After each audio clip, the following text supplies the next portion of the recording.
I sit alone in my cramped rented apartment in Detroit, the dim yellow light from the desk lamp spilling over a cluttered workspace covered with test-printed photos. I am Michael Bell, 31 years old, a freelance photographer, scraping by on wedding gigs, small events, and the occasional art series that no one ever buys. My life is simple to the point of being dull, waking up late, a steaming cup of coffee on the table, then wandering the city with my battered old camera hanging around my neck. Today is no different. I'm flipping through the shots I took last week, rain-slicked streets, the weary faces of workers clocking out, a few portraits of kids playing in the park near my place. They remind me of myself as a child back when everything was simpler than it is now. I love this job even though it barely pays. It gives me freedom, no one to answer to, no tyrannical boss to bow before. But sometimes in quiet moments like this, my thoughts drift to family or what's left of it. My mother, Abigail Bell, passed away 2 months ago. Her death came suddenly, a heart attack in the middle of the night. I still haven't gotten over the pain. She was the only one in the house who truly understood me, quietly supporting my decision to pursue photography instead of jumping into my father's business machine. My father, Kevin Bell, owner of Bell Industrial Group, a chain of factories producing industrial components, is the complete opposite. He has always seen me as a failure, a drifter son with no thought for the future. And my younger brother, Mac, he's the perfect copy of Dad, ambitious, ruthless, always ready to step on others to climb higher. I'm rearranging a black and white photo of an old man sitting by a window, his gaze distant when the phone rings, shattering my focus. I glance at the screen. An unknown number, not in my contacts. Normally, I'd ignore calls like this, probably some ad or scam. But today, for some reason, I pick up. Maybe the apartment feels too quiet, or maybe I'm lonelier than usual. Hello? Is this Mr. Michael Bell? The voice on the other end is low, serious, like a middle-aged man trying to stay calm under pressure. Yes, that's me. Michael speaking. Who's this? I'm Martin Hargrove, your mother Abigail Bell's personal attorney. I'm calling about an important matter. My heart tightens. Mom's personal attorney?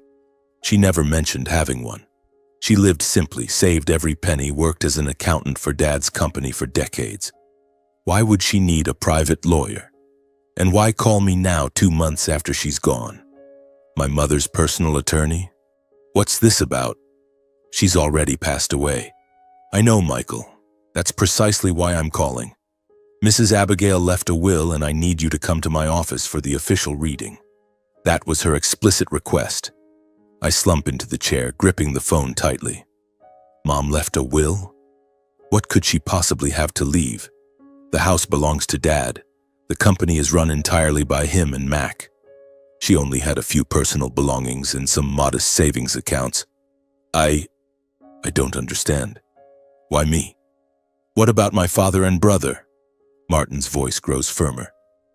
The will is very clear. You must come alone. You are absolutely not to inform Mr. Kevin Bell or Mr. Mac Bell. This was Mrs. Abigail's strict instruction. If you violate it, the entire will becomes void, not tell Dad or Mac. Why would Mom do that? Our family was already cold, but she always tried to keep the peace, never wanting conflict. Now, even in her will, she's excluding them? Suspicion rises inside me, along with a vague unease. Something isn't right. What secret did Mom keep so deeply hidden? All right, I'll come. Where's your office? He gives me the address. An old building in downtown Detroit, not too far. Tomorrow afternoon at 2 p.m. And remember, come alone. The call ends, but my head is buzzing. I set the phone down and stare at the photos on the desk. Mom's image appears in my mind, her gentle smile, eyes always full of worry. She left so suddenly, I never even got to say a proper goodbye. The funeral was quick. Dad handled everything while I just stood there like a stranger. Now this call, it makes me feel that everything is about to change. My quiet, boring life might be completely turned upside down. That afternoon, I throw on my old jacket, sling the camera over my shoulder out of habit, and drive my beat-up car out onto the street. Detroit in the chilly autumn afternoon is covered in falling golden leaves, but I'm in no mood to admire it. The whole way there, I keep asking myself, What did Mom want from me? Did she leave a few keepsakes or just a final message? But why all the secrecy? The suspicion grows stronger, making my heart pound. I imagine all sorts of things. Maybe Mom knew something about Dad, about the company? Or am I just paranoid? The lawyer's office building stands in the city center, a drab 1970s structure with a gray facade and dusty windows. I park in a nearby lot and walk into the lobby with a heavy heart. The receptionist checks my ID, then leads me up to the third floor in a creaking elevator. Martin's office is a small private conference room with a heavy wooden door and a stuffy atmosphere smelling of old paper and cold coffee. Martin is already waiting, a man around 50, silver hair, gray suit, gold-rimmed glasses. He shakes my hand, polite but cold. "Please have a seat, Michael. We'll begin right away." I sit in the stiff leather chair, hands gripping the edge of the table. The room is small, just a long wooden table, a few files and a voice recorder. Martin opens a sealed envelope and begins reading the will in a steady voice. My heart pounds harder when I hear the first words. "I, Abigail Bell, bequeath my entire secret investment portfolio, valued at approximately $15 million, to my eldest son, Michael Bell." $15 million. I'm stunned, as if struck lightning. My mouth falls open, but no words come out. Mom lived her whole life quietly, pinching pennies, enduring that cold house with Dad. She wore old clothes, cooked simple meals, never traveled or shopped extravagantly. How could she possibly have $15 million? That's an enormous sum, enough to change anyone's life. I shake my head, voice trembling. "No way. You've got the wrong person. My mom didn't have money. She was just an accountant." Martin looks at me calmly. "There's no mistake, Michael. Mrs. Abigail had been secretly investing for many years. This is a legally notarized will. The money is yours." I sit frozen, my mind in chaos. Why? Why did she hide it so completely? And why only me, not Dad or Mac? The initial unease has turned into a storm. There's definitely something more behind this, I'm sure of it. Martin slides a thick, carefully sealed folder toward me, stamped with red wax, along with a handwritten letter in Mom's familiar script. "What are these?" I ask, my voice breaking. "These are the additional items Mrs. Abigail left you. The letter is for you, and the folder, you'll understand when you open it. But remember, per the will, you must keep everything secret." My hands shake as I touch the letter and the folder. Goosebumps cover my skin. A chill runs down my spine. I don't yet know what's inside, but I have a strong premonition that from this moment on, my life will take a completely different turn. No longer just Michael Bell, the freelance photographer, but someone carrying an enormous secret that could change everything. I leave the office clutching the folder and letter, walking out onto the streets of Detroit like a sleepwalker. The cold autumn wind bites, but I feel nothing. Only anticipation and tension rising. What is Mom's secret, and what am I going to do with it? I walk toward my beat-up car in the parking lot, clutching the thick folder as if it might vanish into thin air. My mind was a whirlwind, thoughts spinning endlessly. $15 million? My mother, the woman I'd always believed lived in near-poverty simplicity, had secretly built an enormous investment portfolio? And why leave it all to me alone, cutting out my father and brother entirely? I opened the car door, tossed the folder and letter onto the passenger seat, then slid behind the wheel. Detroit's streets slid past the windows, gray high-rises, avenues littered with golden falling leaves, crowds hurrying home after work. To me, everything blurred into a hazy mess. I drove like an automaton, mechanically dodging traffic, while my brain churned between the staggering sum of money and the mysterious folder beside me. My rented apartment sat on the outskirts, an aging complex with peeling paint and an elevator that broke down more often than it worked. The place was cramped, a cluttered desk buried under photographs, an unmade bed, a tiny kitchen with a few unwashed bowls in the sink. I collapsed onto the sagging sofa and placed the letter on the coffee table. Mom's familiar handwriting on the envelope, those soft, slightly trembling curves made my chest tighten. She always wrote by hand, She said handwriting carried a person's soul. I took a deep breath, tore open the envelope, and unfolded the pages. In the letter, Mom poured out her deep love for me. She wrote that she had always been proud of me, even though my life wasn't the glittering success my father and brother wanted. You are the one who lives with heart, Michael. Honest, without hunger for power or status. You don't belong in the cold world your father and Mac have thrown themselves into. I saw it when you were little, when you chose art over business, when you wandered the city with your camera instead of sitting behind a desk. I love you for exactly who you are. Did she really understand me that well? She had never said it aloud, but now through these words I felt it clearly. She went on. The money I'm leaving you isn't for you to live lavishly or waste. I want you to be free, free from depending on this family, free to live the life you've always dreamed of. You can open your own photography studio, travel the world taking pictures of places you love, or simply live without ever worrying about bills again. That is my gift to you, because I know you deserve it. My heart warmed for a moment, but the next lines turned me ice cold. There is something else I'm leaving you inside that folder. It contains all the evidence of your father Kevin Bell's and your brother Mac Bell's criminal activities. I froze. The letter slipped from my fingers. Criminal activities? My father, Kevin Bell, 66 years old, chairman of Bell Industrial Group, the chain of industrial parts factories he built from nothing. He was patriarchal, authoritarian, ruthlessly pragmatic. To him, the company was everything. Profit was everything. He had taught us since childhood that the world is a war and the weak get crushed. And Mac, my 28-year-old brother, currently production line supervisor at Dad's main plant. Impulsive, competitive, status-obsessed. Always ready to do whatever Dad ordered to climb higher. But criminal? I had never even considered it. The company was constantly praised in the local press, Detroit's pride and joy. Mom confessed that during her many years as the company's accountant, she had quietly collected the evidence. I saw everything, Michael. Shady transfers, fake contracts, shell companies for money laundering.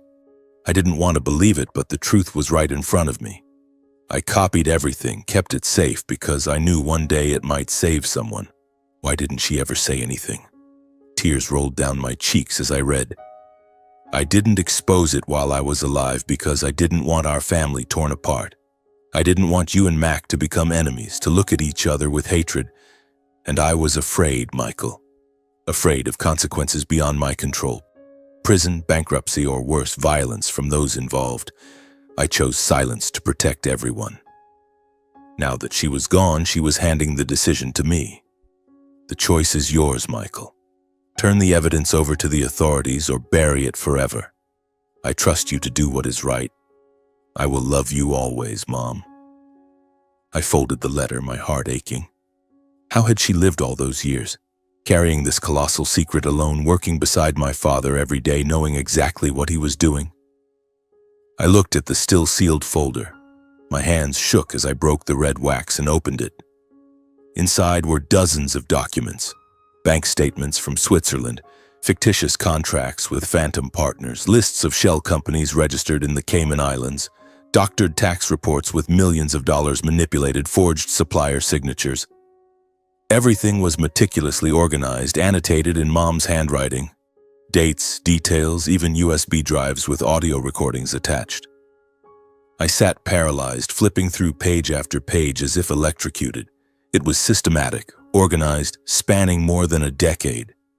Not small mistakes, but a sophisticated financial crime network. My father and brother had evaded taxes, laundered money, defrauded partners. The scale was so massive that if exposed, the entire Bell industrial empire would collapse. But what shocked me most wasn't the extent of the crimes. It was that Mom had lived in silence for years, secretly preserving the truth. She knew everything and chose to suffer alone. Old memories suddenly flashed back, painfully sharp. Mom sitting alone late at night in her study under the dim yellow desk lamp, eyes red from exhaustion.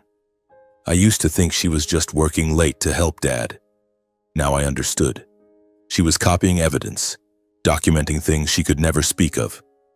The times Dad berated her in front of the whole family over missing money, shouting that she was useless even though I knew it wasn't her fault. She would bow her head, stay silent, wipe tears when no one was looking.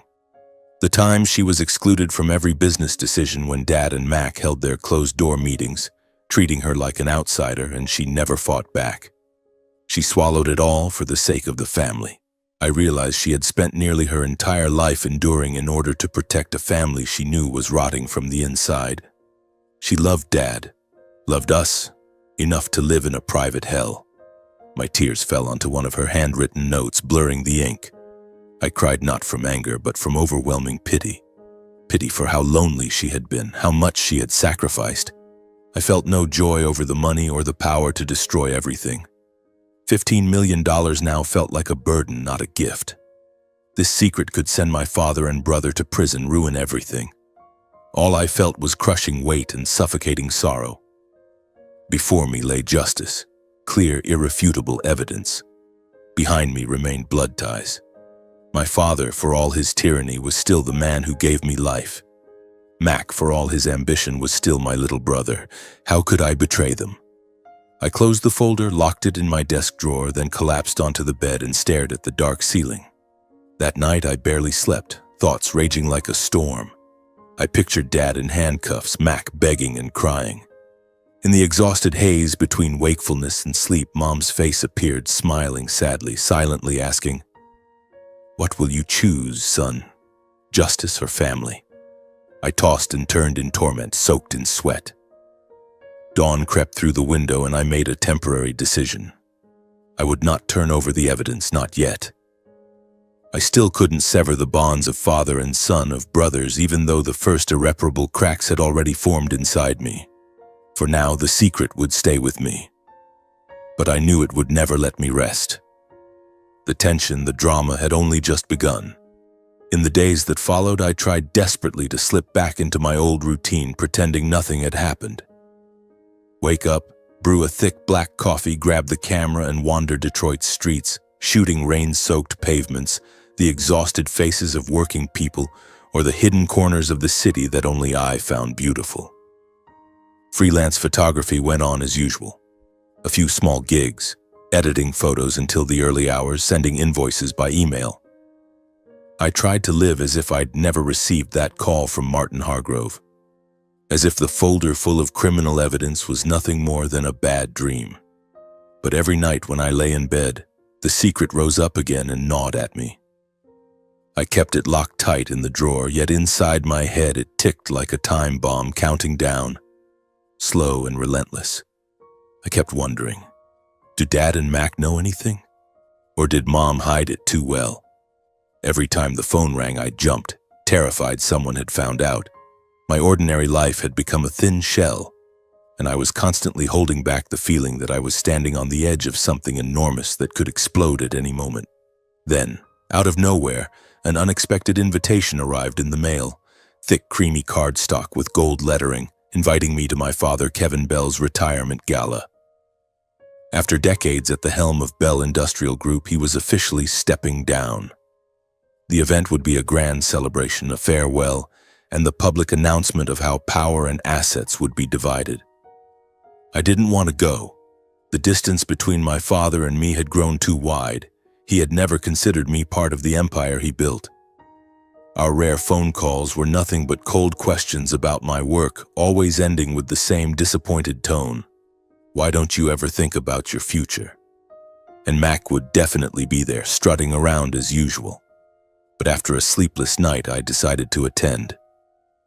I wanted to see with my own eyes exactly where I stood in my father's heart. Deep down, maybe I still hoped for some small acknowledgement, or at least to face reality one last time. The gala was held on a Saturday night at the Grand Plaza, Detroit's grandest downtown hotel, an old Gothic-style building with glittering crystal chandeliers and long red carpets. I drove there wearing the only suit I owned, an old one I'd bought years ago for a wedding. On the way, my heart pounded harder, excitement mixed with dread. I imagined Dad giving his speech, Mac grinning triumphantly, and me standing in some dark corner. When I pulled into the parking garage, I saw rows of luxury cars. Mercedes, BMWs, even a few Lamborghinis belonging to businessmen, partners, and the press. Bright lights spilled from the main entrance. Soft jazz drifted through the air. I felt completely out of place among the bespoke suits, glittering evening gowns and power handshakes accompanied by fake smiles. The air was thick with expensive perfume and fine wine. I took a glass of champagne from a passing tray, sipped it to steady myself, but my hand still trembled slightly. Curious, judgmental eyes turned toward me. I caught whispers spreading like ripples. "Isn't that Mr. Bell's older son? The photographer guy. They say he never amounted to anything." The murmurs stung like needles. A few smirks appeared, mixed with condescending glances reserved for the camera guy among the elite. My face burned as if I were being stripped naked in front of everyone. Why had I come? To torture myself? I tried to avoid people's eyes, weaving through the crowd toward a quieter corner. Then suddenly I ran straight into Mac Bell. My younger brother stood there, tall and sleek in a glossy black suit, hair perfectly styled, a smug smile on his lips. He looked at me like I was a beggar who'd wandered into the wrong party. "Well, well, the prodigal brother finally shows up," Max said in that shrill, mocking tone. "Didn't think you'd have the guts. How's the photography business? Still broke and wandering the streets? This place isn't for people like you, Michael. You don't belong here." His words cut like knives, but I refused to respond. I didn't want to turn the evening into an open confrontation. I just gave him a cold nod and walked away, heart hammering with suppressed rage. Max snickered behind my back, and I heard his friends laughing along. I slipped away from the crowd, found a distant corner, and watched everything like an outsider. From there, I could see the extravagance. Tables laden with fresh seafood, French wines, enormous floral arrangements. It all made me feel sick. The formal ceremony began. The microphone crackled, and my father, Kevin Bell, stepped onto the stage to thunderous applause. At 66, he still looked commanding, silver-streaked hair, booming, authoritative voice. He delivered a long, self-congratulatory speech about his journey, from a poor factory worker to building Bell Industrial into Detroit's leading industrial parts empire. "I've sweated blood and tears to reach this day," he declared proudly. "Years of building the company, surviving crises, crushing countless competitors. This company is my legacy." The crowd applauded, and I stood there feeling like he was talking about someone else's life, not mine. Legacy? To me, his legacy was nothing but coldness and favoritism. Finally, he announced his official retirement and the transfer of full control of Bell Industrial Group, along with the entire family fortune, to his youngest son, Mac Bell. My heart clenched, though I had expected it. Mac strutted onto the stage, bowing repeatedly, shaking hands with partners, basking in endless congratulations and applause. He looked like a star, camera flashes popping around him. The atmosphere was at its peak of celebration. Glasses were raised, laughter rang out. I stood in my corner, gripping my glass so hard it hurt, trying to swallow the lump in my throat. That was it. I had no part in any of it, as always. But just when I thought the evening was winding down, my father spoke again, this time about his eldest son. His voice was ice cold, without hesitation. "As for Michael, my so-called firstborn, he is not my biological son. There is no blood relation between us. Therefore, he will receive nothing. No share of my personal assets or the company." I froze in the middle of the ballroom, every sound suddenly muffled and distant. The applause died instantly, replaced by a wave of whispers. My feet felt nailed to the floor, blood rushed to my face. Not his biological son. What was he saying? I was born into this family, raised under that roof. No matter how much he despised me, he couldn't use the very bond of blood as an excuse to disown me publicly like this. It was deliberate, cruel humiliation. I could barely breathe. I looked up at the stage. My father stood there, expressionless, as if he were announcing a business decision, not denying his own son. Max smirked from the stage and added through the microphone, voice dripping with mockery. Even if he did share our blood, someone who only knows how to hold a camera wouldn't be fit to run the company anyway. Right, everyone? Max's friends burst out laughing. The sound spread, others joined in, and the entire ballroom turned into an arena where I was the defeated gladiator. I stood surrounded by mocking stares, burning with shame and humiliation, throat tight. I wanted to shout, to scream that he was lying, that I was his son, but the weight of the crowd crushed me. Everyone looked at me like I was a stranger, a joke. Tears threatened, but I held them back. I would not cry here. In the end, I chose silence. I turned and walked out of the hall in a daze. I left the hotel, leaving behind the dazzling lights, the echoing laughter, and a family that had just publicly disowned me before the entire world. The cold night wind whipped around me, but I felt nothing except the stabbing pain in my chest. Only on the drive home did the tears finally fall. Mom's secret now felt like a double-edged sword. I could use it for revenge, but would it be worth it? The tension, the drama had reached its peak, and I knew the real storm was only just beginning. Leaving the gala, I drove through the empty streets of Detroit, pale orange streetlights stretching distorted shadows across the rain-wet asphalt. My old car shuddered with every gear change, but every sound was drowned out by one sentence echoing over and over in my head, cold and merciless as a blade. He is not my biological son. There is no blood tie, and Max's sneering laugh, followed by the chorus of his friends' laughter, stabbed into my heart again and again. I gripped the steering wheel so hard my knuckles went white, tears blurring the road until I had to pull over to the curb and wipe my face. How could Dad do this? Publicly disown me in front of hundreds of people, businessmen, partners, the press, as if I were a stain that needed to be erased. I felt small, invisible, as if I had never truly existed in that family. Instead of heading straight back to my apartment, I decided not to go home yet.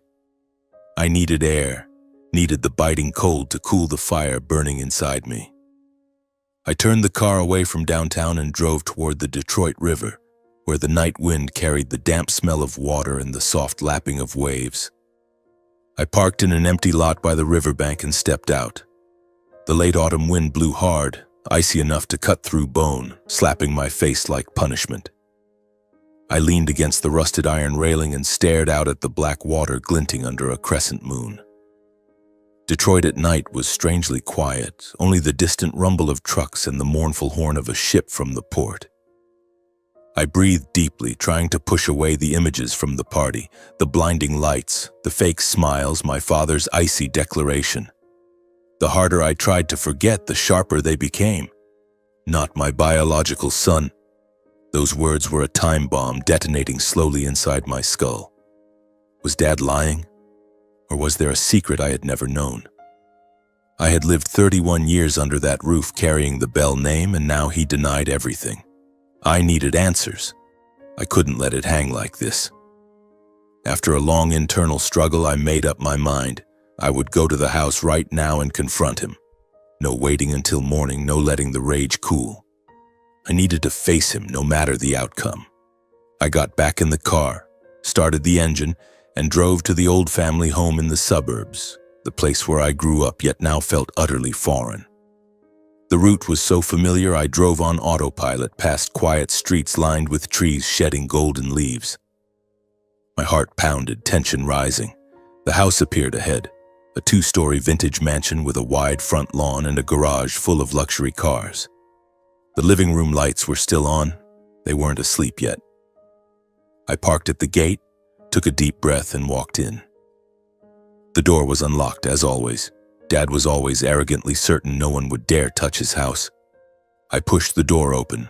The dry creak of the hinges echoed through the silent space. The living room was vast and cold, expensive leather sofas bathed in dim yellow light, the fireplace still glowing with red embers. My father, Kevin Bell, sat reclined in his usual armchair, a glass of whiskey in hand, staring out the window as if avoiding something. Despite the obvious exhaustion etched on his face, he still radiated that rigid, unyielding authority. Mac was standing by the built-in bar, pouring himself a drink, when the sound of the door made him freeze. He whipped around. For a split second, his eyes widened. Then the familiar contempt instantly returned. "What the hell are you doing back here?" His voice was high and sharp with mockery. "Wasn't the party humiliating enough for you?" I ignored him and looked straight at Dad. "Dad, we need to talk. Right now." Dad lifted his head, his cold gaze sweeping over me like I was a stranger. "What is there to talk about? I already made everything perfectly clear in front of everyone. You're not my son. Get out of my house and don't annoy me any further." His words cut like a knife, but I refused to back down. I stepped closer, voice trembling with rage and pain. "Not your biological son? What are you talking about? I was born in this house, raised by you and Mom. What proof do you have to disown me in front of the whole world? Or is it just because I'm not like Mac, because I didn't follow the path you wanted, so you throw me away?" Dad gave a scornful laugh and slammed his glass down on the table. "Proof? You want proof? Mac, show him." Mac smirked, walked to the filing cabinet in the corner, pulled out a white envelope and tossed it at me like trash. "Here you go, big brother. Take a look and shut up." My hands shook as I opened it. Inside was a single printed sheet, a DNA test report from a reputable lab in Detroit. The heading was unmistakable. Paternity test results between Kevin Bell and Michael Bell. I scanned down to the conclusion, my heart thundered. Probability of paternity, 0%. No biological relationship. I stood frozen. The paper slipped from my fingers. Shock surged through my body like an electric current. It couldn't be. Was this fake or real? I shook my head, voice breaking. What is this? When did you do the test? Why?" Dad rose slowly, his tone calm and calculated, as if announcing a long-decided business verdict. He said he had suspected for years that there had never been what he called the bond of blood between us. 6 months ago, Mac had secretly arranged the test using a sample taken the last time I visited the house. The results went straight to him, clear, conclusive. I was not his biological son. He spoke of Mom in a dry, icy voice, claiming she had betrayed him with someone he no longer cared to identify. She was dead, and to him the truth behind it no longer mattered. What he needed was a final legal reason to sever every tie between us. His words hit me like hammer blows. Mom betrayed him? No, Mom wasn't that kind of person. She had endured a lifetime beside him, sacrificed everything. But this report, it was black and white, stamped and signed by a doctor. I collapsed into a chair, mind reeling. The shock squeezed my chest until I could barely breathe. So this was the basis on which he publicly disowned me and stripped me of any inheritance. He continued, "I will not let my fortune fall into the hands of someone who doesn't share my blood. Mac is my real son. He deserves everything. As for you, get out and never come back." Mac cut in, voice dripping with triumph. "See, brother? You never belonged here. You never did. Go back to taking pictures on the street. That's where you belong." I looked at them, 2 people I had once called family, now total strangers. Tears fell again, not from sadness this time, but from fury and shock. This DNA report, it changed everything. I wasn't his biological son.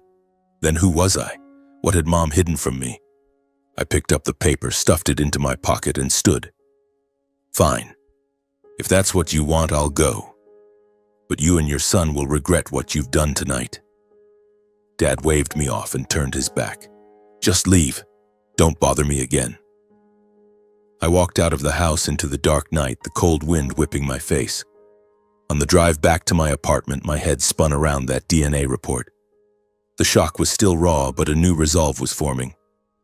Mom's secret now mattered more than ever. I had to uncover the truth for myself. My apartment greeted me with suffocating silence, and I knew this night would be endless. I stumbled back into my cramped apartment late that night, slamming the door behind me. The lock clicked loudly in the narrow space. Faint orange streetlight filtered through the thin curtains, casting pale, sickly stripes across the dusty floor. I collapsed onto the old sofa, then immediately stood up again. I couldn't sit still. Kevin's icy words still rang in my ears, "You're not my son," along with Mac's mocking laughter and the DNA report that felt like a death sentence. 6 months ago, they had already known, had already planned to cut me out of everything, and tonight's gala had merely been the cruel public execution. I felt betrayed twice over, once by my father and again by my very origins. My hands shook as I tore off the suit jacket and flung it to the floor. I sat on the edge of the bed, overwhelmed by humiliation and a hollow emptiness that choked me. It was as if everything I had tried to bury for years had been dragged back into the light without mercy, pulling me into a deeper abyss than ever before. Tears fell again, but this time not from pain, from pure rage. Rage at my father, at Mac, and even at Mom for perhaps knowing and never telling me. In the chaos of memories, my childhood rose up like a parade of injustices. Kevin had always poured every favor and resource onto Mac. The old suburban house appeared vividly in my mind. The peeling white walls, the cracked leather sofa in the living room, the garage stuffed with industrial parts Dad brought home from the factory. Kevin Bell, around 40 then, tall and loud-voiced, was always consumed by the company. He had built Bell Industrial from nothing and treated it as his life's mission. But with us, his 2 sons, the favoritism was blatant. Mac was born looking like him. Sharp eyes, confident smile, competitive from the cradle. Me? I liked sitting in a corner drawing or using the old film camera Grandma had given me to photograph random things around the house. Dad looked at me like I was an alien, and the unfairness started with the smallest things. I remembered the times my school achievements barely earned a glance. In 4th grade, I brought home a report card full of A's, with a teacher's note praising my creativity. Excited, I placed it on the dinner table and waited. Dad glanced at it, nodded curtly. "Not bad, but focus on math and science. The rest doesn't matter." Then turned to 6-year-old Mac and praised his scribbled drawing of a truck. "That's my boy. That's Daddy's truck, isn't it? Such a good son." I sat at the end of the table, clutching my report card, feeling invisible. It was always the same afterward. My first school photography award was dismissed with, "What good is taking pictures?" While Mac's high math score earned a backyard barbecue with friends and relatives. Every tiny success of Mac's was celebrated like a national holiday. Mine were met with indifference. Back then, I told myself I just hadn't tried hard enough, but now I knew. It was deep, unchangeable favoritism. At 18, when I decided to study photography at community college and needed $300 for film and supplies, I went to Dad's office at the factory, voice trembling. "Dad, I need money for school materials. I'll pay you back when I get a job." He didn't even look up from his ledgers. "Money for photography? You think I print cash? Study business, that's the future." He refused without a second thought. Meanwhile, Mac got tuition at a prestigious university, a brand new car upon graduation, and a high-paying job at the factory handed to him on a silver platter. Money, connections, opportunities. Everything flowed to Mac like a river. I worked nights at a fast food joint, saved every penny for a second-hand camera, and the wound of that unfairness never healed. Amid those bitter memories, the only image that softened my heart was Mom. Abigail Bell, hair neatly pinned, gentle smile, always my quiet refuge. I remembered evenings when she sat silently watching me sort prints in the living room under the warm desk lamp. She would sit beside me, hold my black and white photos, even if she didn't fully understand the technique or artistic meaning, and nod. "They're beautiful, son. I can see people in these pictures. Keep living the way you believe is right." Those words were cool water on the burns left by Dad. She would sit for hours listening to my ideas about photography, even though her eyes were tired after a long day as the company accountant. I remembered the time she secretly slipped me her savings to buy equipment, hiding it from Dad like a guilty secret just to protect her son's small dream. Once she called me into the kitchen and pressed $100 into my hand. I saved it from the grocery money. "Don't tell your father. Use it for film. I believe in you."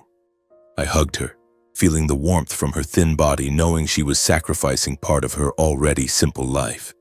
She always did that, supported me in the shadows like an ally in hiding.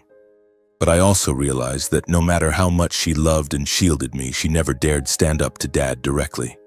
And her love, however deep, could not fill the cold void left by a father's rejection. She was afraid the family would break apart, afraid of conflict. Whenever Dad yelled at me, she would only pull me out of the room and whisper, "Your father has a short temper, don't take it to heart." Never once did she say, "Kevin, don't shout at the boy." She was a prisoner of her own endurance, and unwittingly I was dragged into that prison too. Her love was profound but not strong enough to tear down the wall Dad had built. When I finally chose photography over joining the company, Kevin's contempt became open scorn. He publicly called my path useless and shameful. "You want to be a photographer? That's a job for lazy bums," he shouted at that fateful family dinner in front of Mac and Mom. From then on, the distance in the family was no longer mere silence. It became an impenetrable wall. Dad rarely called. Mac started mocking me too, and Mom could only send handwritten letters of comfort. The family crumbled day by day. Everything that happened at tonight's gala was merely the cruelest replay of what I had endured my whole life. Dad's public disownment, Mac's ridicule, the DNA report as the final period. I understood now. The moment he denied my blood, in his eyes I had ceased to be a real son. He had chosen Mac long ago, and now he used the truth to justify it. Every last hesitation, every lingering attachment inside me collapsed along with those memories. I stood up, opened the drawer, pulled out Mom's sealed folder of secrets and placed it on the table like a verdict that could no longer be postponed. The lamp shone down on the pages, blatant evidence of crime, shady transfers, fake contracts. After a long silence in the dark apartment, I made my final decision.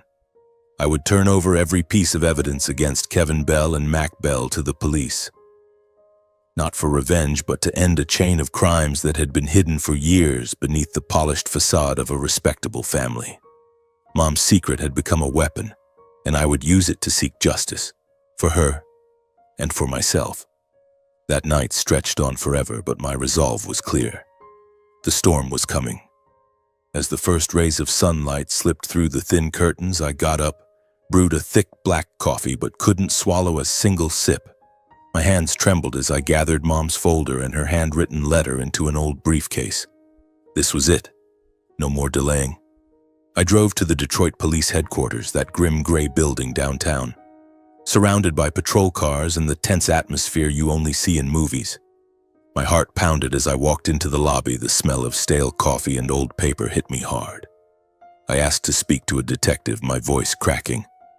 "I have evidence of financial crimes. It involves Bell Industrial Group." They led me to a small interrogation room. Cold concrete walls, a scarred wooden table. A middle-aged detective named Ramirez sat across from me, eyes sharp but voice calm. "Tell me the whole story, Mr. Bell." I told him everything. Mom's will, the folder, the evidence of tax evasion, money laundering, fake contracts. I slid the documents across the table along with Mom's letter as final proof. Ramirez flipped through the pages, his eyes widened as the scale sank in. "This is serious. Are you absolutely sure you want to turn this in? It's your family." I nodded, voice steady even though my heart ached.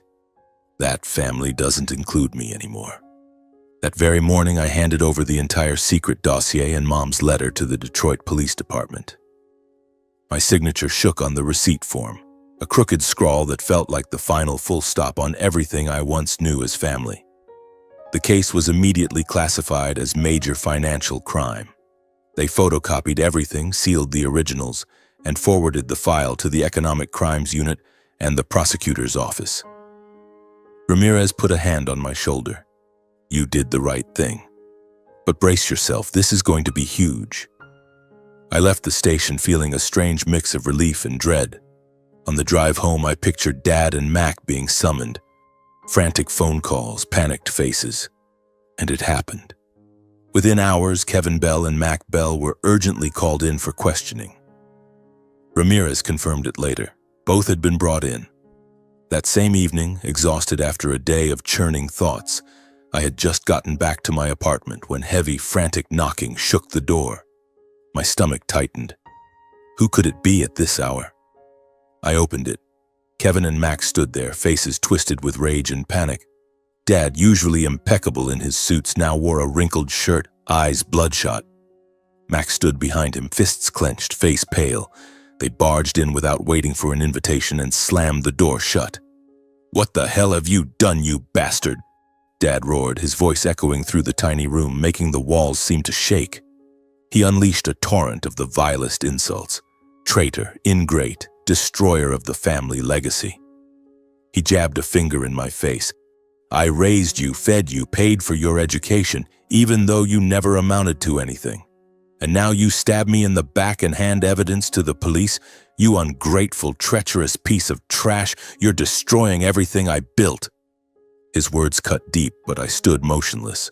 Mac jumped in, accusing me of jealousy, of envying the rightful heir, of being a pathetic loser who took revenge the coward's way. He stepped right up to me, face red. "You're jealous of me, aren't you? Because I'm the heir, because I have everything. You've got nothing.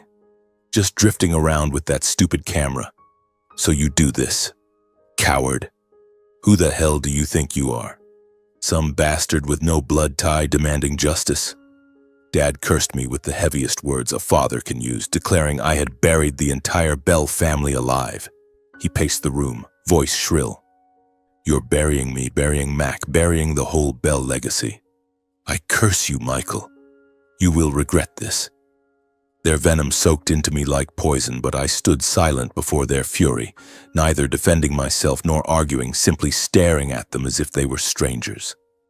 They were no longer father and brother, just two men desperately trying to save an empire built on lies. I looked at Dad and remembered childhood moments, but now they were only ashes. Mac tried to shove me. Dad pulled him back. "Let's go, son." "He's not worth it." They left with final threats. "You'll pay for this. We'll sue you," leaving the apartment steeped in suffocating silence. I collapsed onto the bed, mind blank. The slammed door still echoed. I knew this was the last time they would ever cross my threshold. But the tension kept rising. What would happen next? In the days that followed, leaks began to surface. I woke to calls from unknown numbers, reporters, old acquaintances, all asking about the case. The press jumped in. Stories exploded across local papers and social media. Bell industrial empire crumbles. Disowned son exposes father and brother's crimes. Millions in tax evasion. Secrets from Abigail Bell's will. Shareholders panicked and dumped stock. The company's value plummeted. Partners suspended cooperation, canceled orders.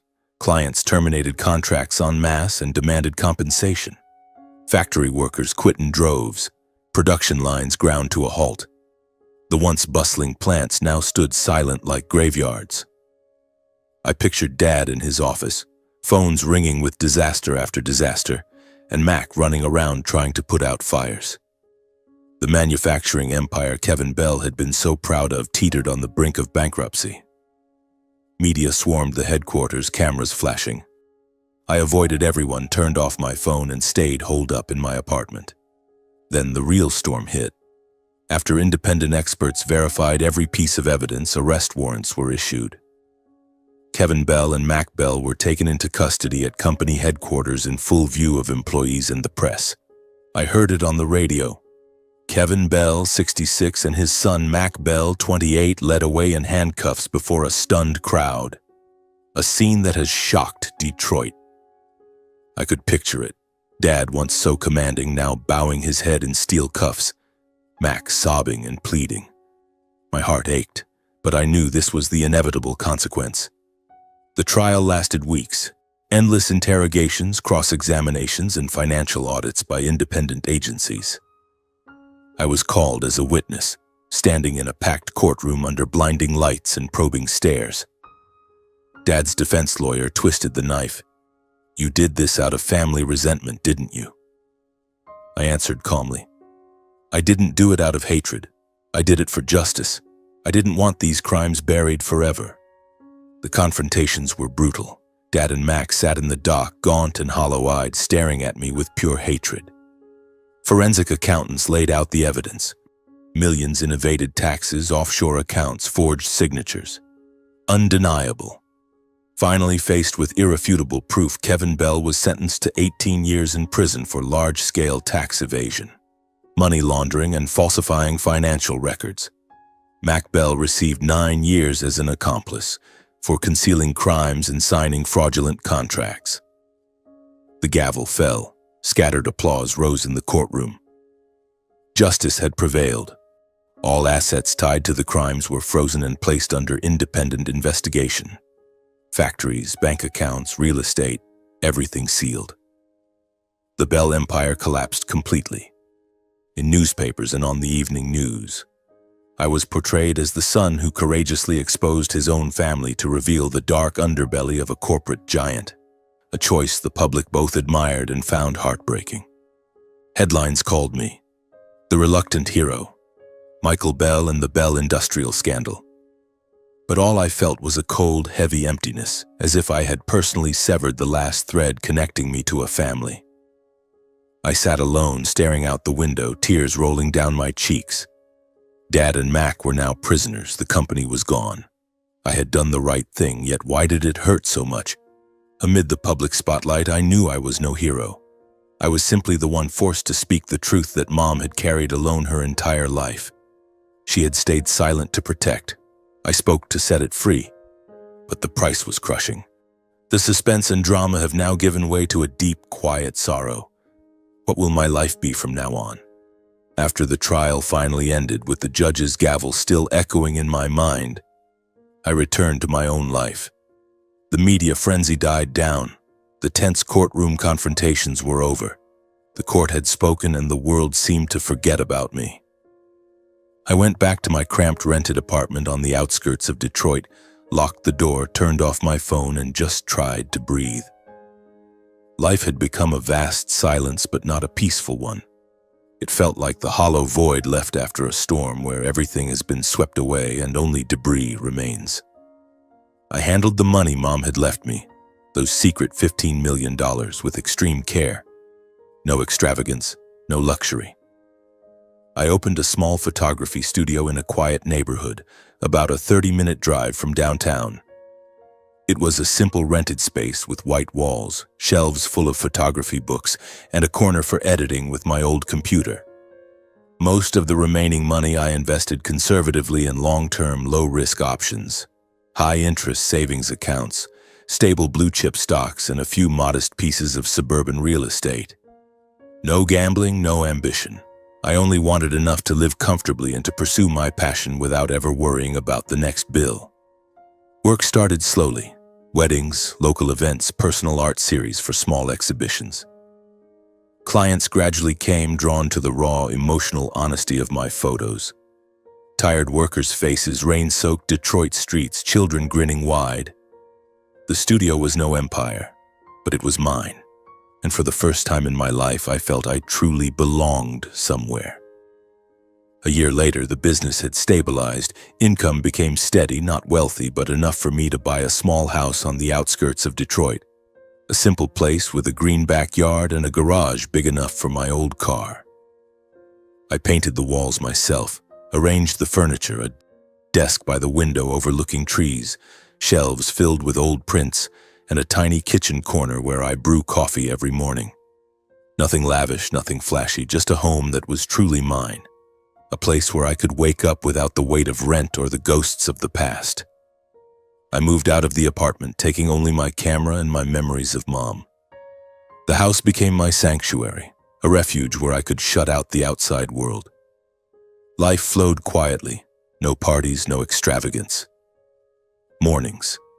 I woke early, camera in hand, wandering the suburbs, shooting misty sunrises or friendly neighbors' faces. Afternoons, editing in the studio, sending files to clients. Late nights, sitting alone with a cup of hot tea, looking through old photos, especially the ones of Mom under the warm desk lamp light. Her gentle smile. Weekends were rare, quiet days, reading, tidying the house, or simply lying on the sofa listening to soft jazz. No close friends, no romantic relationships. I chose solitude as a way to heal. Detroit remained the same. Noisy streets, smoky factories, but to me it had become a place to start over. Still, deep inside, the guilt never fully disappeared. It lingered like an old scar that aches from time to time. I thought about Dad and Mac in prison, facing cold walls for years. Had I been too cruel? Was justice worth this price? Many times I wrote letters to the prison asking about their health, trying to ease the guilt of having put them there myself. Simple notes. Dad, how are you? I'm worried about your health. Mac, how are you holding up? I hope you're okay. I sent them with a faint hope, some reply, some sign that blood still mattered. But every letter was returned unopened, marked recipient refuses delivery. Not a single response. Kevin and Mac had chosen to sever all contact with me. Each returned envelope felt like another stab in the heart. To them, I was the enemy, the traitor. After many silent attempts and only emptiness in return, I finally stopped. I accepted that there was nothing left to hold on to. From that point on, I officially cut all ties with the Bell family. No more letters, no visits, no thoughts of them. My life was now entirely my own. Lonely but free. 2 years later, on what seemed like an ordinary autumn afternoon, I was sitting in the studio editing a portrait series. Golden sunlight streamed through the window, soft music playing from the small speaker. Life had found its rhythm. The studio was busier. The little house felt warm and safe, and the old pain had slowly faded. I thought I had moved on, learned to live without the past. Then my phone rang. An unknown number. Out of habit, I answered. A tense female voice from the hospital, professional but anxious. Hello, is this Michael Bell? This is Detroit Central Hospital. We're calling regarding Mr. Kevin Bell. My heart stopped. Dad? After 2 years of silence, why now? I gripped the phone, voice trembling slightly. Yes, this is Michael. What's wrong with him? They told me Kevin Bell had developed severe myelodysplastic syndrome, a life-threatening complication worsened by prison conditions and age. His prognosis was critical. The only realistic chance of survival was a bone marrow transplant, but no compatible donor had been found in the National Registry. We've searched the entire database. No HLA match with sufficient compatibility. Given the urgency, we're contacting all direct blood relatives for testing. I froze for a moment, then steadied myself. HLA compatibility, genetic matching. Direct blood relatives? But Dad had disowned me. The DNA test 2 years ago had proved I wasn't his son. I took a deep breath and said calmly, Kevin still has another son, Mac Bell, who's currently incarcerated. Why not contact him? Mac is the biological son, the heir. The woman paused, then replied, We already tested Mac Bell. The results show his HLA markers are not compatible enough for a safe transplant. Therefore, we have no choice but to reach out to you, Michael Bell, as the last remaining relative who might be a match. Can you come to the hospital for testing? This is an emergency. Her words hit me like lightning. My hand shook holding the phone, a chill ran down my spine. The studio suddenly felt suffocating. The afternoon light became blinding. Mac wasn't compatible? The son Dad had poured everything into, the one he chose over me, wasn't a match? I repeated, voice breaking. That's impossible. Mac is his real son. We only go by the test results, she said professionally. That's precisely why we're contacting you. In that moment, I realized everything was about to veer in a direction I never expected, shattering what I had believed for the past 2 years. This call was no coincidence. It was another bomb, ready to explode the past I had tried so hard to bury. My heart pounded. Suspense surged through me. The life I thought had finally settled was being turned upside down again. I whispered into the phone, Okay, I'll be there right away. But deep inside I knew. The real truth was waiting. That night I barely slept. I lay in bed, blanket pulled up to my chin, but sleep fled from me like an enemy. Thoughts piled on top of one another, drilling deeper into my mind. The image of Dad publicly disowning me at his retirement gala, his cold voice echoing in front of hundreds of guests. He is not my biological son. No blood relation. My father, Kevin Bell, once a man of iron, now lay weak, his life hanging on someone else's bone marrow. And that someone might be me. But why didn't Mac match? Mac, the one Dad had poured all his love, power, and legacy into. The DNA test 2 years ago had declared Mac the real son and me the outsider. What was happening now? Had Mom hidden something else? She had concealed Dad's crimes for decades. Could she also have hidden the truth about our origins? I tormented myself between suspicion and fear, endlessly wondering whether this was just a medical mistake or a horrifying secret buried for decades. Did Dad know? Or had he been deceived too? I kept thinking about that DNA report Mac had shoved at me the night after the gala. 6 months earlier, they had tested me behind my back. Result, 0% paternity with Kevin Bell. Yet now the HLA results told a different story. HLA, human leukocyte antigen, is a deeper genetic marker used for organ transplant compatibility. If Mac wasn't a match, what did that mean? Was the old DNA test faked? Was there infidelity, deception in the family? Fear flooded me. Fear that the truth would overturn everything I had accepted. Fear that I was about to face an even greater tragedy. Near dawn, exhausted from the chaos in my head, I decided I would go straight to the hospital and find out for myself. I had lain awake for hours, body drained, mind still spinning. When the first light crept through the curtains, I got up, made coffee, but my hands shook so badly I spilled half of it. I threw on my old jacket, slung the camera over my shoulder out of habit, like a shield, and drove to the hospital. Early morning Detroit was quiet. Night shift workers dragging their feet, bus exhaust mixing with fog. I parked in the hospital lot, the huge building's glass facade glinting weakly in the pale sun. Inside, the sharp smell of disinfectant hit me. The PA system called out patient names. I walked to the reception desk, voice firm. I'm Michael Bell. I'm here for the HLA test for Kevin Bell. A nurse led me to a small waiting room. Sterile white walls, hard plastic chairs. I demanded to see Mac's HLA file first. I need to confirm before I decide anything. They hesitated, but after checking paperwork, a middle-aged doctor, Dr. Harlan, entered with a thin folder. He adjusted his glasses and spoke gently. This is Mac Bell's file. You have the right to see it because of the emergency. I opened it, heart hammering. The report stated clearly, Mac Bell has insufficient biological compatibility for marrow donation and is not confirmed as a direct blood relative of Kevin Bell based on stored genetic data. Black and white numbers showed HLA compatibility well below the required 50%. I read it over and over, feeling a gaping hole open in my chest. Not a direct blood relative? Mac, the heir Dad had given everything to, wasn't his son? Shock spread through me. I had to grip the table to stay upright. Dr. Harlan watched me. The results are clear. Mac cannot donate. I stood frozen, the world turning upside down. If Mac wasn't the biological son, then the DNA test from 2 years ago was fake. Or had Dad been deceived? I whispered, what about me, doctor? He nodded. We'll test you right now. They drew blood and ran an urgent analysis. A few hours later, the results were ready. I waited in the corridor, mind in turmoil, watching patients roll by in wheelchairs with IV poles. Dr. Harlan returned, holding the paper. Your results show full compatibility for a marrow transplant to Kevin Bell. And the genetic analysis confirms that you, and only you, are his biological son.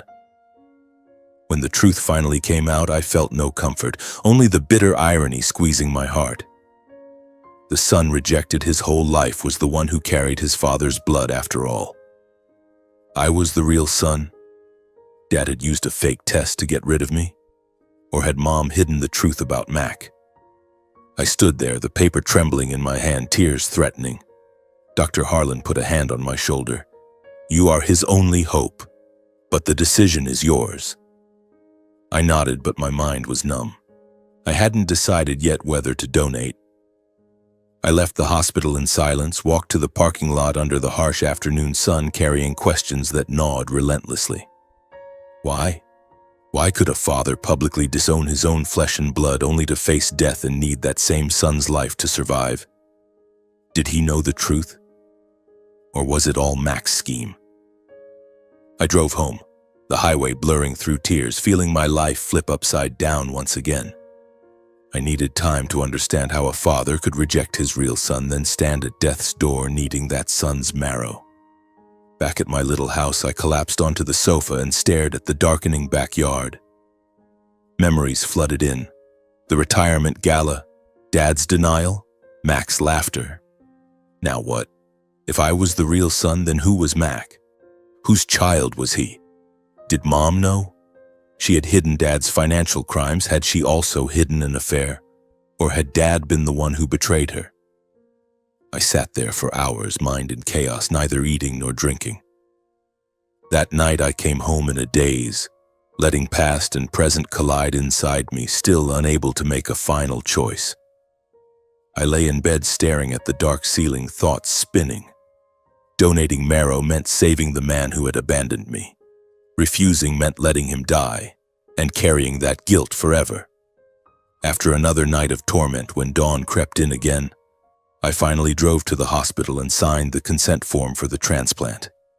I arrived exhausted, but the decision had solidified. It wasn't born of full forgiveness. I still hurt from the years of rejection, from the fake test, from everything. Nor had the resentment completely faded. The anger still smoldered. I did it for one reason I couldn't deny. No matter how much he had rejected me, Kevin Bell was still my biological father. His blood ran in my veins, no matter how fiercely he denied it. And above all, I did it because I refused to become the kind of person he had been to me. Cold, ruthless, willing to discard blood ties for power. I signed the papers, hand trembling slightly, but heart strangely calm. Dr. Harlan nodded. "You are a dutiful son." I walked out of the hospital into the autumn wind, carrying a strange feeling.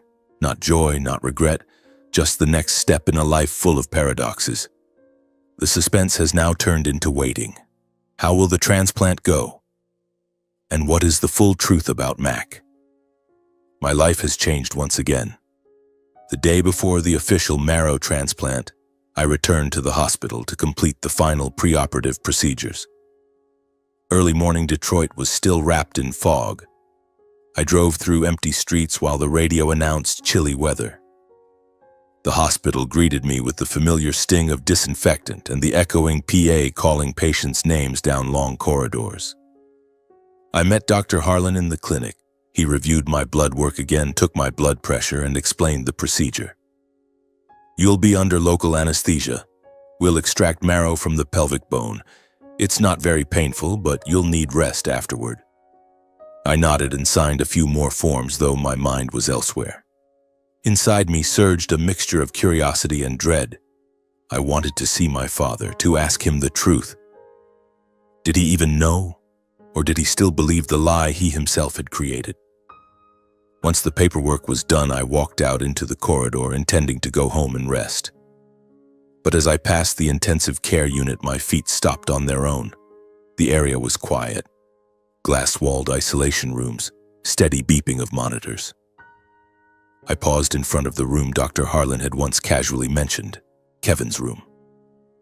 Through the glass, the man who once stood at the peak of power was now just a frail body sustained by machines and medicine. My father, Kevin Bell, lay there. Skin ashen, hair thinned and snow-white, eyes closed beneath the oxygen mask. He had wasted away. The sharp, authoritarian features that once terrified me were now only deep wrinkles on an exhausted face.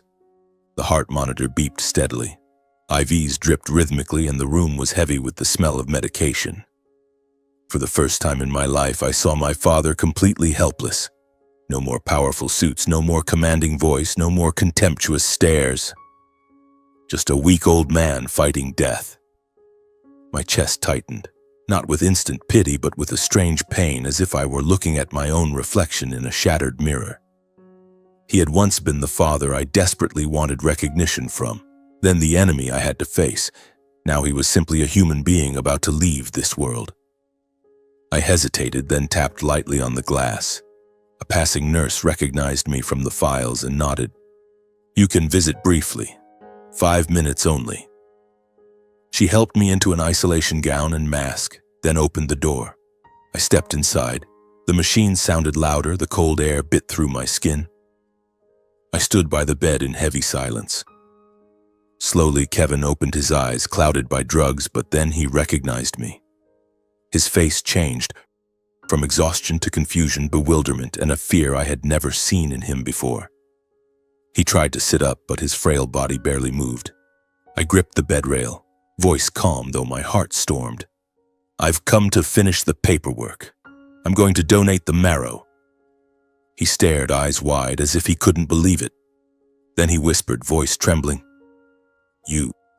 You're the match. What about Mac?" I nodded. He fell silent, staring at the frosted window. Then he began to speak, weakly but filled with emotion. Kevin said that until this very moment he had truly believed Mac was his biological son, and that belief had made him cruel enough to publicly disown me at the retirement gala. "I always thought Mac was mine. That DNA test, Mac showed it to me. He said you weren't, and I believed him. But now you're the one saving my life?" He coughed. The monitors beeped faster. A nurse glanced anxiously through the glass. I stood still, listening, heart pounding. He continued, voice breaking, "I admit, I never double-checked the truth. I never doubted the choice I had bet my whole life on. Mac was like me, ambitious, tough. You were like your mother, sensitive, dreamy. I thought you were the mistake. Yet I, the son he had publicly rejected, was now the only one who could save him." He looked at me, eyes glistening. "And now, Mac isn't a match. And are you really my son?" "I was wrong, Michael." In his broken state, Kevin confessed that at the retirement gala. His public disownment of me had come from an obsession with power and a succession plan already fixed on Mac. That night, I was possessed by power. I wanted Mac to inherit everything, wanted the company clean, free of you, the one who didn't fit. I used that DNA report as an excuse. I put power, reputation, and ambition above fatherhood. He paused, breathing hard. The oxygen hissed. Only when facing death did I have to look straight at the irreversible consequences. I'm dying, and now I see. I've lost everything. He admitted that for years he had convinced himself Mac was the future and I was the burden. I told myself Mac was the future and you were dead weight. I gave him everything, money, opportunities, love. And I pushed you away. He coughed again, voice fading. I never imagined that choice would lead to the cruelest irony, pouring my whole life into someone who isn't my blood and abandoning my real son. His words cut into me like knives. This collapse was no longer that of a corporate titan. The company had crumbled long ago, but the total collapse of a father. He cried, tears rolling down his wrinkled cheeks, and I saw him. Not the powerful Kevin Bell, but a regretful old man powerless before fate. I listened in silence. No triumph, no release. His confessions didn't erase the years of rejection, the lonely summers, the contempt, the forged test that plunged me into darkness. But they finally gave an answer to the paradox of my life. He had chosen power over fatherhood, and now he was paying with his life. Mac, the one who wasn't his son, was the product of that blindness. I stood there, emotions tangled, anger, pity, and a faint relief. The nurse tapped the glass. Time was up. Before I turned to leave, Kevin whispered a thank you, voice barely audible. Thank you, son. I didn't reply. I wasn't donating for gratitude. I was doing it for my own conscience. I hadn't fully forgiven him. The wounds were too deep, but I chose not to become him. I walked out. The door closed behind me with a soft click. As the ICU door shut, I understood this meeting wasn't about reconciliation. Nothing could heal that much damage. but about finally closing once and for all a family tragedy built on prejudice, ambition, and the blindness of power. I stepped into the corridor. A draft from the window carried the smell of medicine. The suspense has turned into acceptance. The transplant is coming, and whatever the outcome, I am free. The marrow transplant took place as scheduled on a foggy Detroit morning. I arrived at the hospital early, put on the isolation gown, and lay on the operating table with my heart pounding. Local anesthesia was administered, and I felt sharp stings in my pelvis as they harvested the marrow. A procedure that lasted several hours, but I gritted my teeth and endured. Not because I felt heroic, but because this was my choice. I rested in recovery, body exhausted, yet my mind strangely clear. A few days later, Kevin's vital signs began to stabilize. Heart rate steadied, blood oxygen rose, and the doctors confirmed the transplant was a success. Dr. Harlan told me, "He's out of critical condition. Your marrow was a perfect match, no complications." I exhaled in relief but felt no joy. Just one burden lifted, only to be replaced by others. Kevin survived the crisis, but his health had collapsed irreversibly. He was visibly emaciated, skin pallid, and needed crutches to move during his final days in the hospital.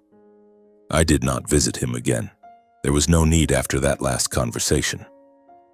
Once stable, he was transferred back to prison to serve the remainder of his sentence.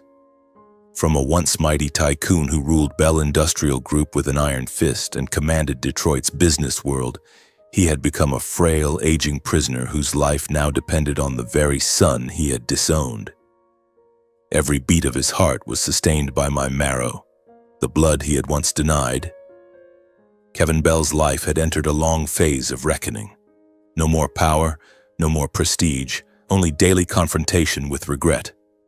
Through scattered updates from Attorney Martin, I learned he sat in his cell staring at the bars, thinking about the choices that had destroyed everything. No company left to run, no Mac left to be proud of. Just loneliness and illness.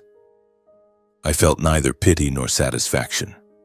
It was simply the inevitable end to a tragedy of his own making.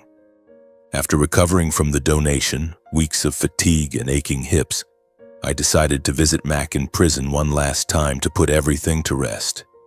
It was time to face the man who had falsified the truth and plunged me into darkness for 2 years. I drove to the prison on the outskirts, a gray complex with high walls and razor wire, heavy with the smell of damp and the clanging of locks. In the visiting room, we sat across from each other, separated by glass. Mac had lost a lot of weight. His face was gaunt, dark circles under his eyes, hair cropped short and unkempt, the prison uniform hanging loosely on what had once been a strong frame. The arrogance and contempt were gone from his gaze, replaced by exhaustion, confusion, and a trace of fear when he looked at me. We picked up the phones. His voice was hoarse through the speaker. "Michael, why are you here, after everything?" I looked straight into his eyes, calm. "To end it. To ask about that DNA test, and why you weren't a match for Dad." Mac lowered his head, silent for a long time, then confessed with a choked voice that he had secretly swapped the DNA samples years ago, terrified of losing his place as heir and haunted by the fear that I might surpass him. Dad always saw you as the failure, but I was scared. I paid a private lab to fake the results. I showed Dad the forged report and convinced him you weren't his son. I did it to secure my position, to make sure everything went to me." His words cut like a blade. So it had all been a lie, just to eliminate me. He continued, "The fake report became the basis for Kevin's public disownment at the retirement gala and the complete stripping of my inheritance. That night, I pushed Dad to do it, to make it final so you could never come back. I thought I'd won, but now I've lost everything." In the total collapse of his beliefs and values, Mac bowed his head and apologized for destroying my life just to cling to a false identity. He cried, voice breaking through the receiver, "I'm sorry, Michael. I ruined you, pushed you out of the family, made you live a lie. I'm not his real son. I was terrified of losing everything, so I did this. Now I'm here, paying for my mistakes." I sat watching him cry but felt no vindictive pleasure, no thrill of victory. Instead, I realized we had both been damaged children in different ways. I was rejected for not fitting Dad's ambitions. Mac lived in fear of losing what he had and clung to it with lies. We were both victims of a family rotten from the inside. Before leaving, I offered neither forgiveness nor condemnation. I simply nodded coldly, hung up the phone, and walked away. From that moment, our relationship ended in silence. Nothing left to say, nothing left to salvage. I stepped out of the prison, cold wind whipped my face. It felt like a chapter had finally closed. The next day, I drove to the cemetery where Mom rests. The familiar road through Detroit's suburbs, lined with autumn gold trees, led me to the quiet hillside graveyard. I parked, picked up a bouquet of white daisies, her favorite, and walked to her grave. In front of Abigail's headstone, I stood for a long time in silence, the wind whispering through the rows of stones, carrying the scent of damp earth and fallen leaves. The stone bore her name and dates with the simple inscription, "Beloved Mother." I knelt, laid the flowers, and began to speak, whispering as if she were there. I told her about the transplant, about Dad surviving to face the consequences of his choices, about the truth that Mac was not his son, a truth she had hidden her whole life. "Mom, I saved him. My marrow matched, and the tests proved I'm the real son. But Mac, he isn't.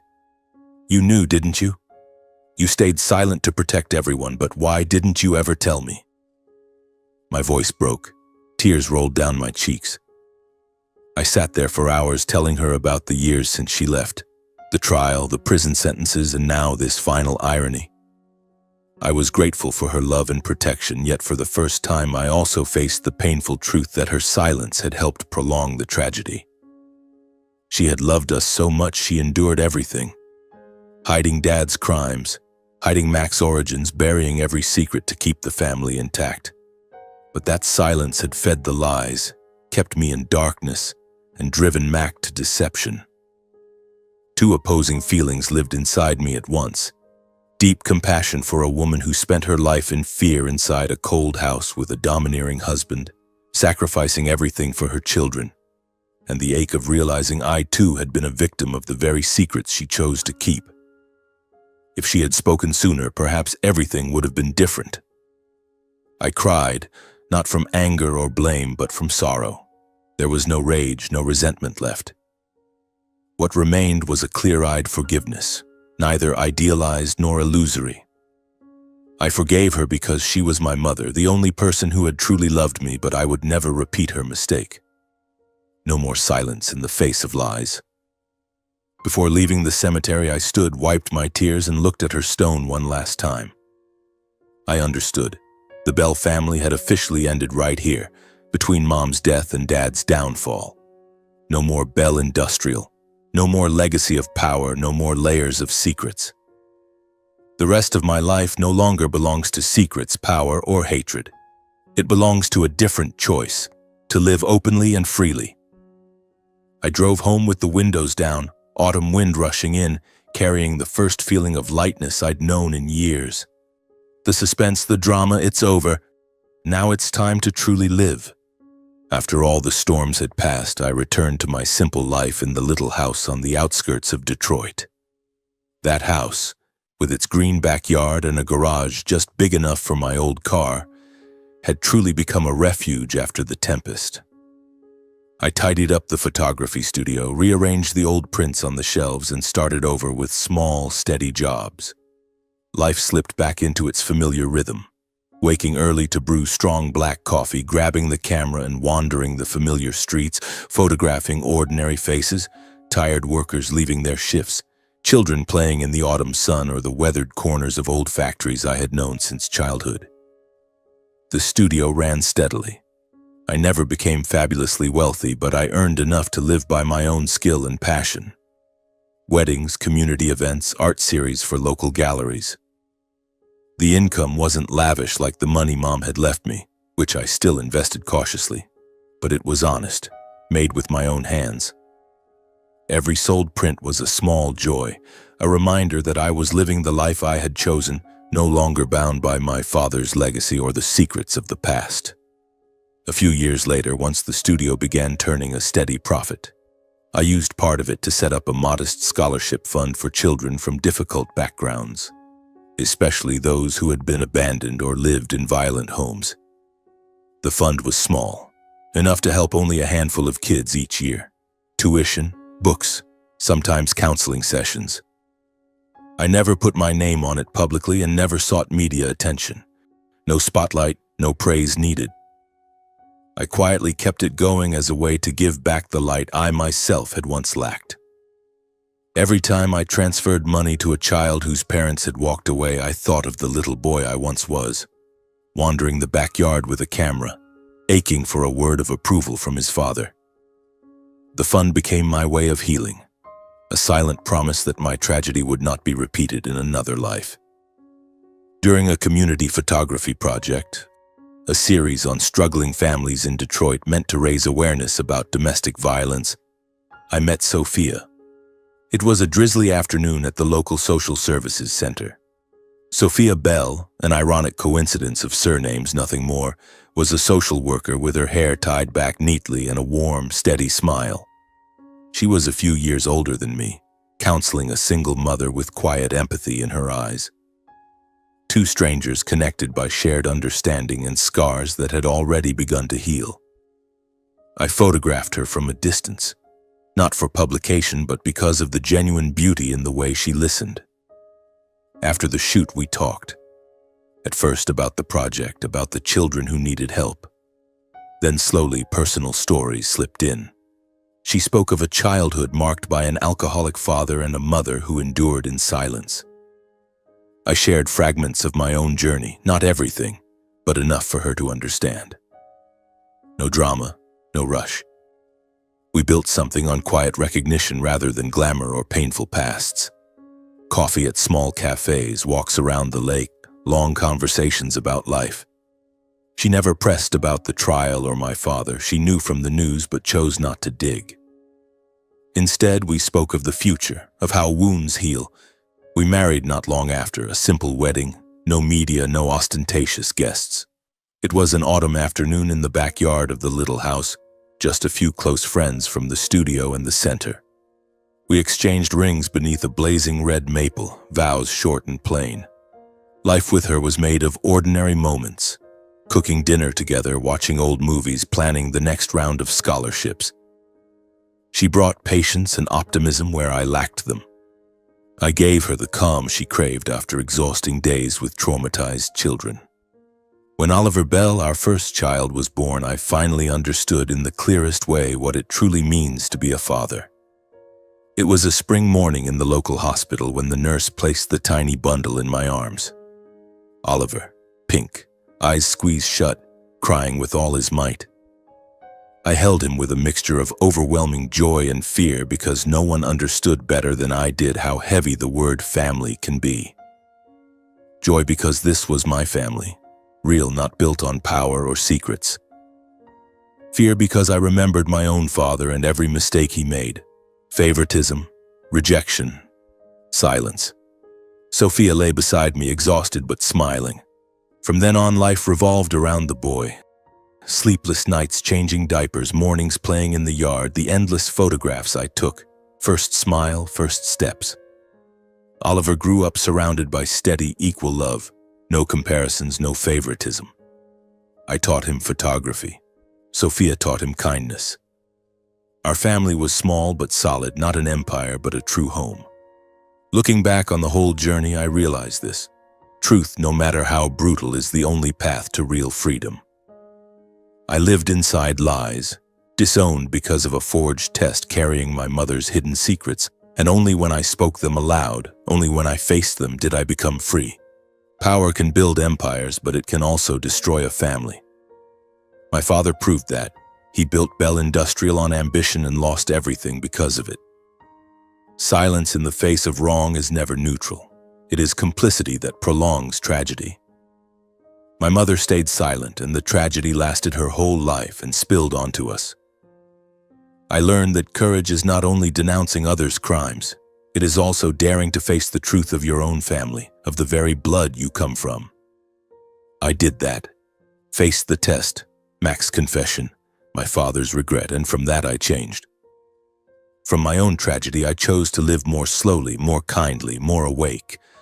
I never sought to be a hero in society's eyes. No interviews, no memoir. I simply chose to be a man who does not turn away from truth and refuses to repeat the mistakes of the previous generation. With Oliver, I show no favoritism and stay silent about no wrong, however small.